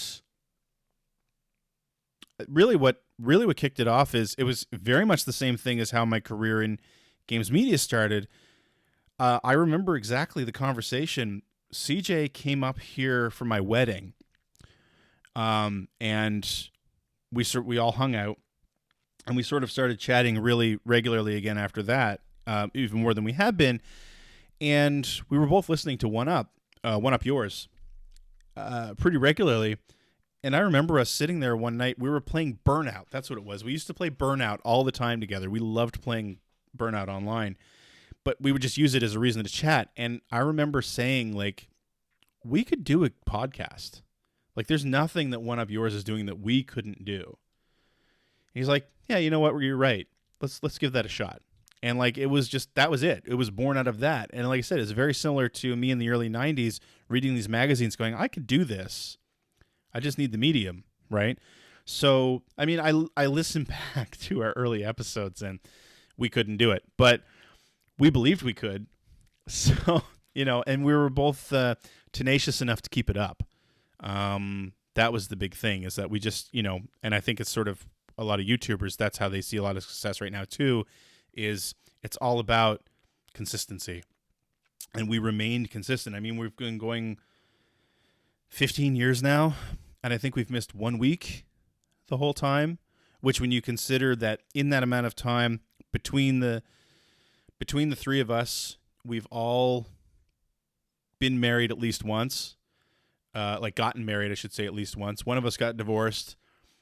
Between us, we've had 5 kids and raised them, and moved from job to job and state to state, and we still managed to miss 1 week in 15 years. It's a fact we're pretty proud of. So, but yeah, it was very much just we have opinions about video games. People still want to hear what we have to say because we were still, the EGM cachet was still kind of there, and we just did it. And I feel like too, 15 years. So you guys started around 2006. Podcasts have sort of been on a journey since then. It was like, I remember when Apple first introduced them and everybody was like, what's a podcast and all this kind of stuff. Yeah. And, going on the iTunes store and just listening to random podcasts. And a lot of it was very terrible. But now it's like podcasts are everywhere, right? They're huge. Oh my God. Yeah. And to have somebody who's like, for 15 years, I mean, you guys must be in a very small group of podcasts that have been going for 15 years. Yeah, I would imagine. There's only a couple others that I can think of. Like I think the Gamers with Jobs people have been going for quite a while as well. And I think like Ice Cream Social, they're friends of our show. I don't think they've been going as long, but they've produced almost as many episodes. But yeah, I mean, it's a point of pride for us, absolutely. But I think for us it works because for a couple of reasons. One, we when we first started, like if you go back and listen to our original episodes, it's very much like what's new this week, and we were both buying, because that was at that point we weren't getting free games so much anymore from publishers, so we were both buying and playing everything. And again, CJ wasn't married at the time. I was freshly married, but I didn't have any kids. And even after the first year, when my daughter was first born, like she's a baby, so it's not taking up tons of my time. I had time to play games. We've kind of transitioned out of that. Like if you listen to the show now, we still play new stuff, but we're not where you go for the latest news, for the for punditry on the latest news. Only for things that we're interested in. The games we talk about. I mean, last week I was talking about some Game Gear RPG that someone asked me to play on my Twitch stream because they donated to Extra Life. So, like I'm talking about a game that's 30 years old, whereas in the same breath, we're also talking about Ratchet and Clank. We're all playing Ratchet and Clank right now, the new one. So what you're getting from us now is we sort of stopped chasing the audience and have kind of settled into the audience we have. And, it's not the biggest audience on the internet, but we're definitely coming at it from the standpoint of, a bunch of 40 plus gamers who've been doing this our whole lives, who've worked in the industry for most of our careers, and sort of, talking about the old and the new. And I think it really works. But the main reason that it really works is because our friendship has endured that whole time. Back when we started the podcast, we played Burnout. CJ and I played Burnout together, not just because we loved the game, but because it was a chance for us to speak to one another without sitting on the phone. Like we were still doing something. And it kind of grew from there, where it's just like, I still love, after 15 years, I love sitting down and chatting with those guys every week to hear what they're doing, what's going on with their families, what they're playing, because we're a bunch of video game nerds at heart anyway. So if we were to get together in person, that's what we'd be talking about, is what games we're playing, or what toys Phil bought, or something like that, or what new game my son is super interested in at the moment. So I think that's the reason it works, and that's one of the reasons why we haven't missed more than a week in the last 15 years. I don't know if you guys on your podcast know about this, but IGN has a podcast called Gamescoop, and Damon Hatfield, the host of that podcast, one of the things he does, probably like once a month, is he grabs an old copy of EGM and we'll read some sections of it and they'll talk about it. And one of the things they love to do is they love to read some of the letters that got sent into you guys at EGM, you know, calling you guys Nintendo shills or Sony shills or whatever. And Mm-hmm. then they reflect on how, not much has changed. They still get the same angry letters just on the internet now. But it would be funny to hear you guys react to them reacting to probably some of the stuff you guys wrote. Yeah, well, I mean, for me, infamously, the main, like, one of the I should go listen to that, but I mean, that was a thing. And speaking as a reader when I was a teenager, I absolutely felt that way about the magazines too, right? If you're saying something that I don't agree with, like, I was a big Sega fan, and EGM, that's the reason I stopped reading EGM. I felt like they were unfair to the Sega CD in particular, which was a system I loved, where I had Game Fan over here who did nothing but gush over the Sega CD every issue. So, I totally get it. You have to grow a thick skin to you have to just realize that those aren't the people you're listening to. And more people, when they're angry, are more likely to write something than when they're happy, which I think a lot of creators on the internet need to learn quickly as well. If somebody disagrees with you, they're more likely to leave a comment than if they like what you did, which sucks, but it's the way it is. But yeah, like for me, I remember probably the biggest thing was my Chrono Cross review, which got 2 10s and a 9.5, which means that it missed out on a Platinum Award by a 0.5. And Mark McDonald was the reviews editor at the time, and at the beginning of each section of the magazine, like previews did the same thing. There'd just be a little blurb about what to expect in this month's reviews, and he called me out and said, and here's Chrono Cross, the follow-up to the beloved Chrono Trigger, that missed out on a Platinum by 0.5 of a point, by half a point, and it's all Greg Stewart's fault. You can reach him by email at this address. And the hate mail, I was getting hate mail 10 years later. Wow. Yeah, not at that email address, but originally the hate mail, I mean, it happened fast. And there was a high volume, and there were death threats. And I don't want to, I have to be careful here because it's not at the level that people receive today. You know what I mean? Like, it's not, because some of the insidious crap that happens on the internet today is scary as hell. These weren't that. It was just like people just saying, like, I hope your dog dies and stuff like that. Like, just, but I mean, even 10 years later, because I mean, I've been out there on the internet and I'm easy to find, I would still, every now and then people will still bring it up. It's not hate now, it's just a joke, but people will still bring it up. It touched off this massive amount of feedback and hate mail for this stupid little game that I overrated. But anyway, yeah, no, it's I should go listen to that because it's fun. I think history has proven you right with Chrono Cross. I don't, I mean, I think it was a fine game. I don't think it was 10s out of 10s across the board. But No. It's funny. Probably a lot of people that were emailing you in the beginning hadn't even played the game yet. So I think that happens a lot to this day with online reviews as well.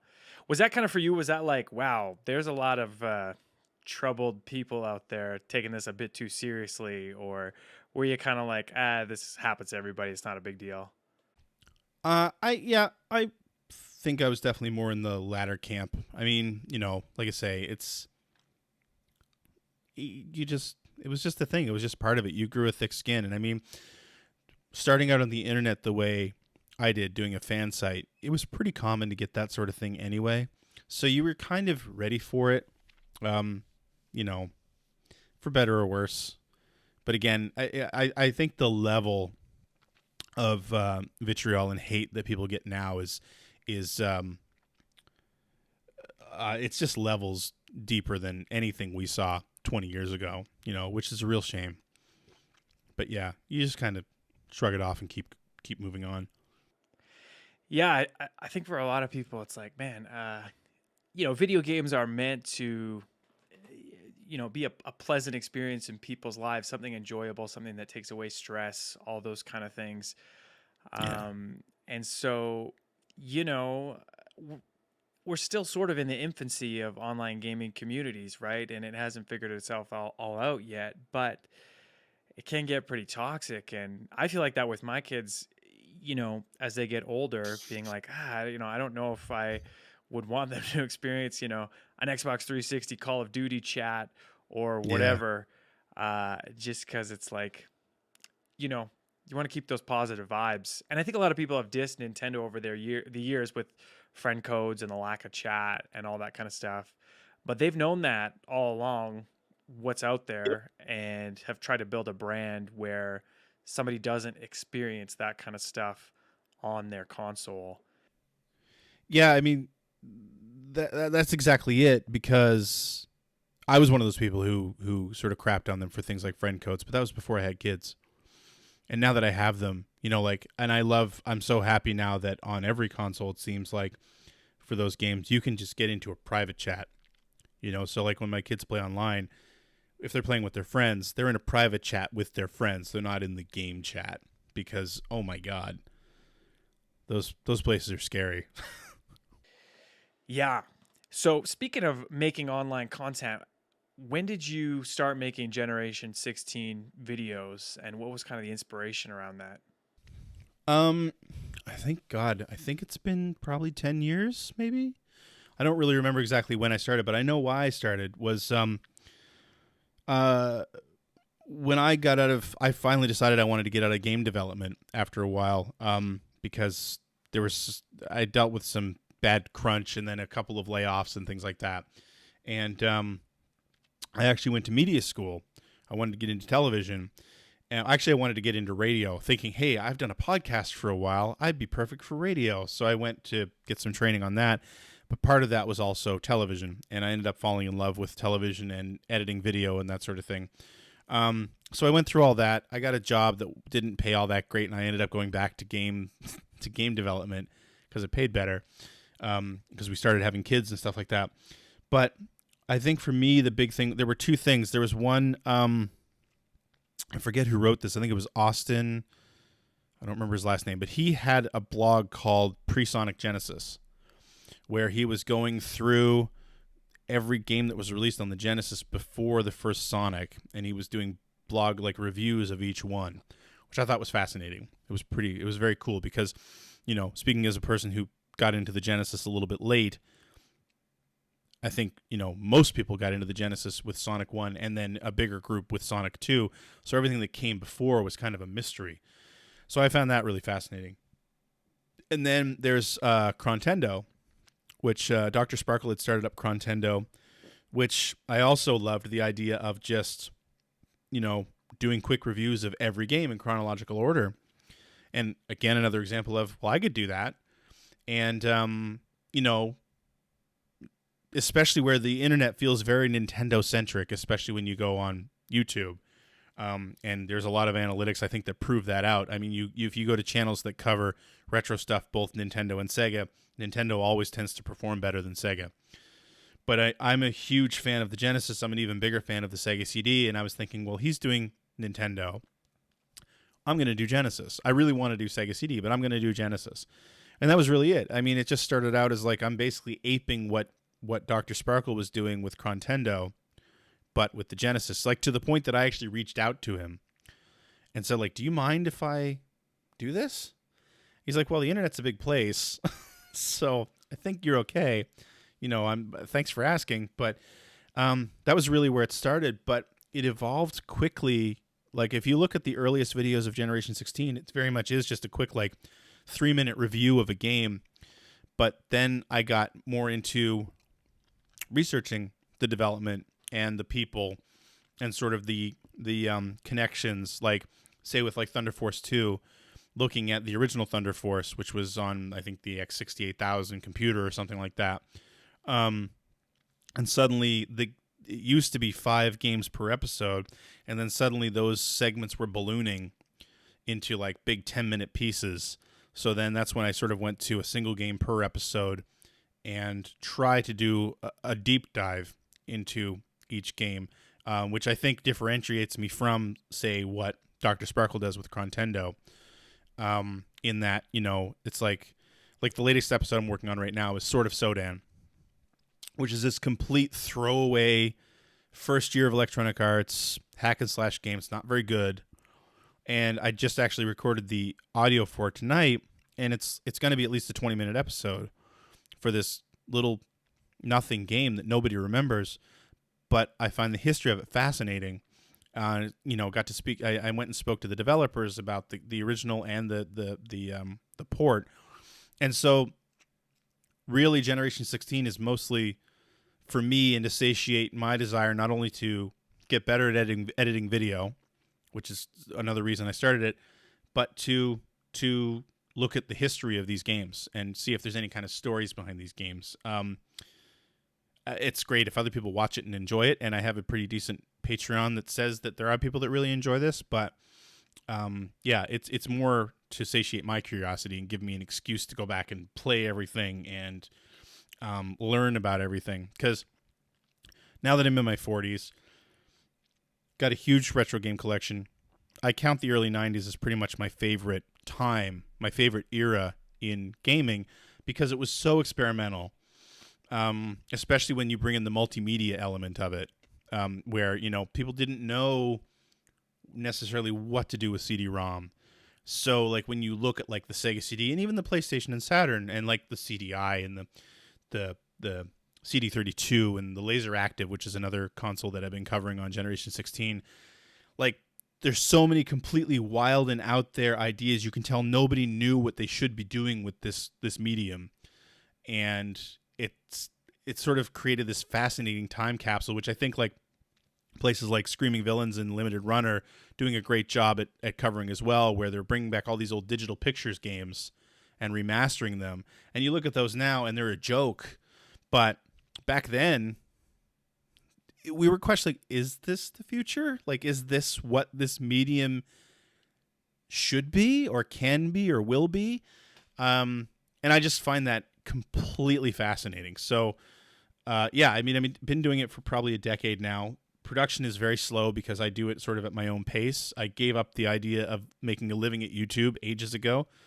But I keep doing it because it's something that I really like to do. And I feel like I sort of have something to offer and to tell people. So, yeah, that's just really it. I mean, just do it as it's just a fun project. And I think you're right, too, when you talk about how, like, first of all, YouTube is very Nintendo-centric. Like, Nintendo stuff does well. But I also think that once you get outside even the mainline Nintendo games, like on the N64, there's like 5 games people talk about.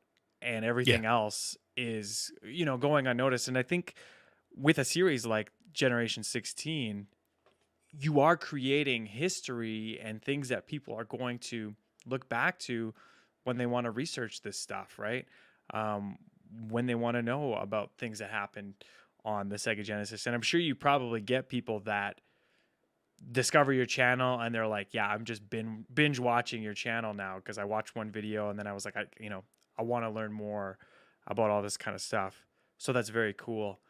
Do you see, like, Generation 16 Player One podcast? I mean, you've been basically covering video games. Then before you were at EGM, you were doing stuff online since the 90s. Like, do you kind of see the future for yourself? Like, you're just going to keep covering and talking about video games indefinitely? I think so. Yeah. I mean, I talk a lot. We talk a lot about this on the show, where again we've sort of settled into our niche and we kind of play what we want to play and talk about what we want to talk about. We also have a passion for games. I still, again, like, Ratchet and Clank just came out and I've played nothing else for the past week and I'm super excited. Like, I've got a copy of The Village back there that I can't wait to dig into. But we're all so glad that we're not in the games press anymore, because the games press today is such a different job than it was back then. And, like, we were on monthly cycles and there was a ton of pressure there too. It was a different pressure.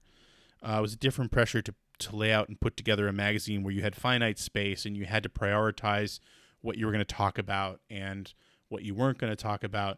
Whereas now the pressure is this piece of news just happened and you've got 5 minutes to get it out the door.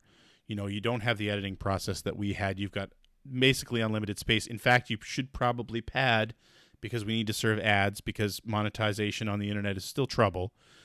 And I'm glad I don't do that. I very much come also from the standpoint of a product reviewer, which I think is kind of a dying breed in games journalism, for better or worse. But there's some amazing work being done in games journalism now as well that I think should be celebrated. But it's not the type of thing that I do.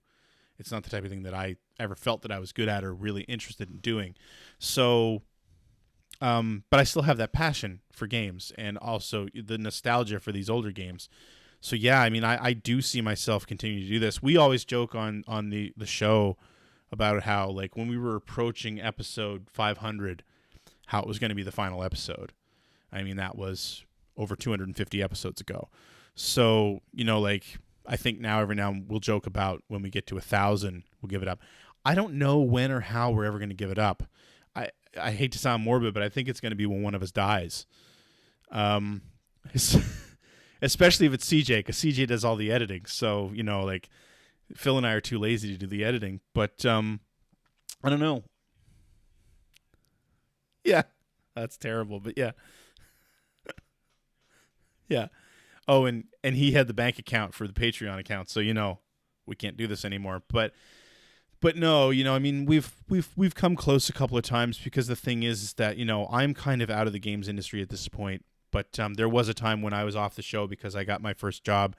Well, not my first job, but one of my game development jobs, and they said point blank, like, that's a conflict of interest. We don't want you doing that. So I was off the show for the better part of a year. And we've had close calls too with, CJ and Phil are still both very much in the games industry. So if and when they get new jobs, it's kind of like, okay, are we going to lose them now? But it hasn't happened yet, thank goodness. So it'll end organically, just the way it started, I would say. Just like I think Generation 16, if it ever ends, I'll never get to the end of that library. My production schedule is too slow. But I still dream of still producing that stuff when I'm in my 50s and 60s. So 50s are a lot closer than I'd like to admit right now, but I still dream of continuing on. And I mean, I'm to the point that I plan, like, there's a cabinet, I don't know if you can see behind me, that blue cabinet back there has a bunch of Genesis hardware in it, like of oddball Genesis hardware. Like, there's a Tera drive back there, which is like a Genesis PC, and like the Iowa boombox, which is like literally a boombox with a Sega CD built into it. All that stuff was purchased to cover on the show. I don't know if I'll ever get to the years that those things were actually released, but I planned to cover that stuff because I just want to, and I'll stop when I either can't do it anymore or I finally lose interest. But I don't feel like losing interest is something that's going to happen anytime soon because I'm not serving a gigantic audience anyway. I really am doing this mostly for myself more than anything else. So, I mean, you followed gaming from the NES till now, and you've seen the whole trajectory of the industry and all the changes that have come and gone, and the players that dropped out and the ones that endured and all that kind of stuff. When you look at it all now, like, do you feel sort of overwhelmed by what it's become, or you still love it, or do you kind of wish it had gone in a different direction, or what's your take on that? I think that I'm definitely, well, I should say this.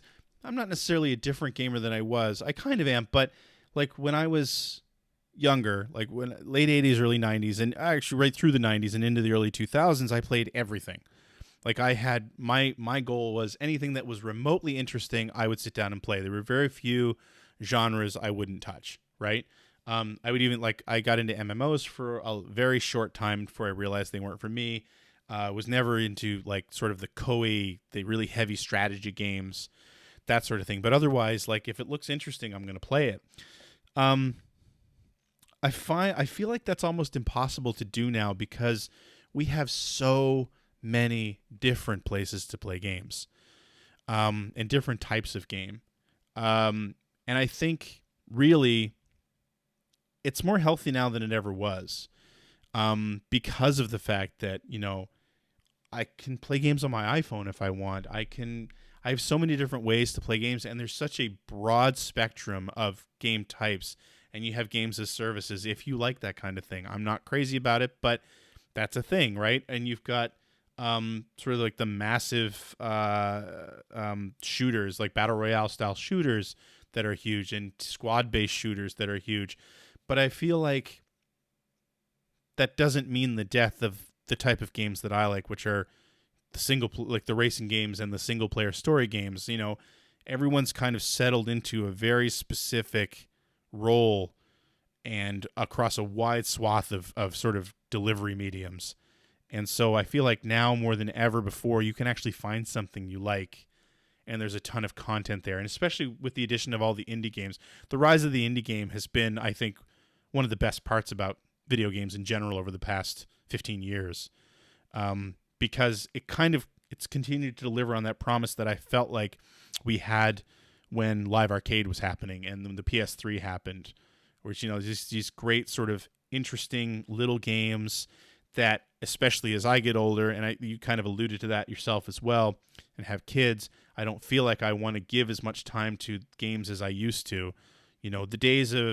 The days when my buddy and I rented Final Fantasy II on a Friday night and finished it on Sunday afternoon because we hadn't slept for 72 hours.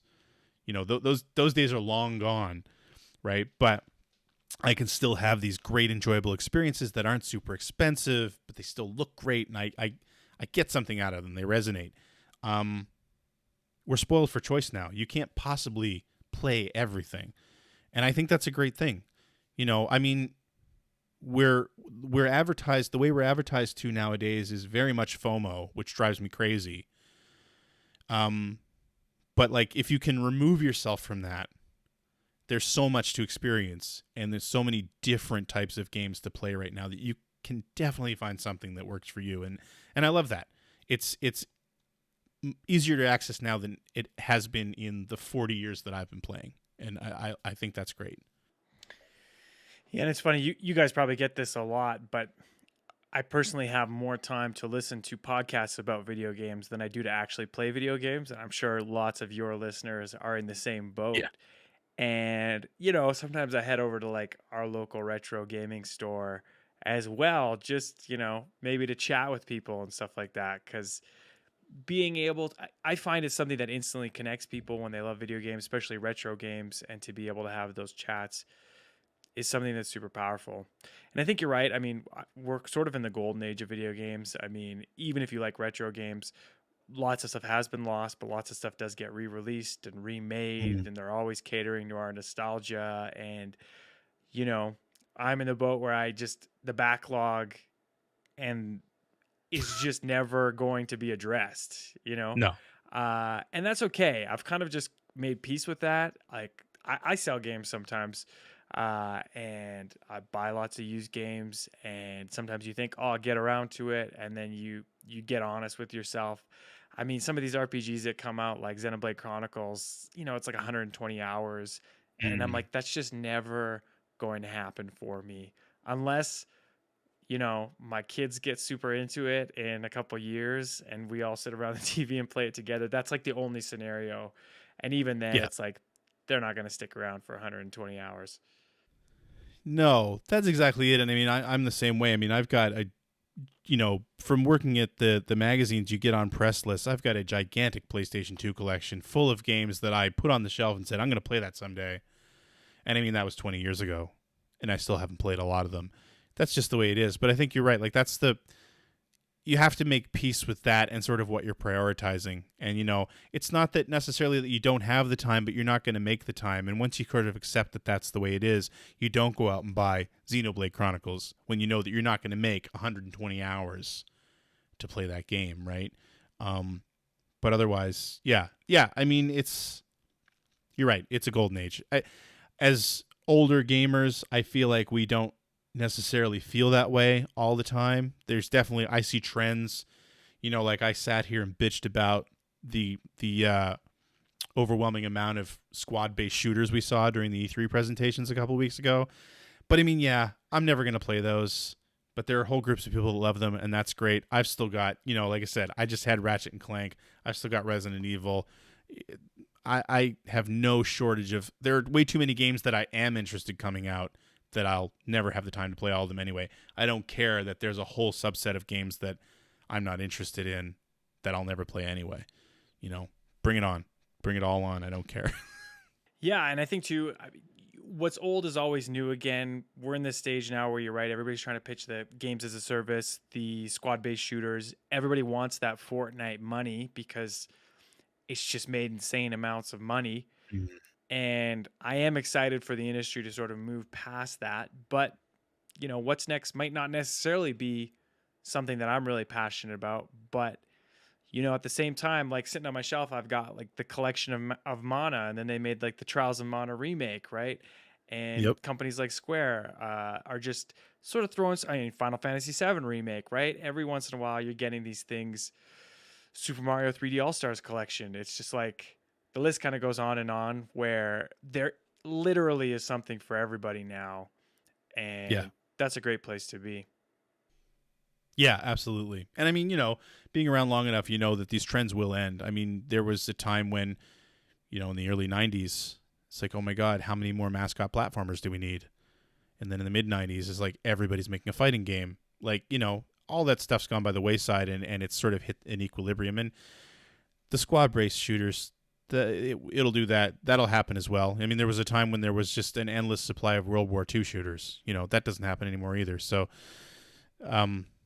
it all hits an equilibrium. But with so many different places for people to publish their games now, I don't lack choice. So it's great.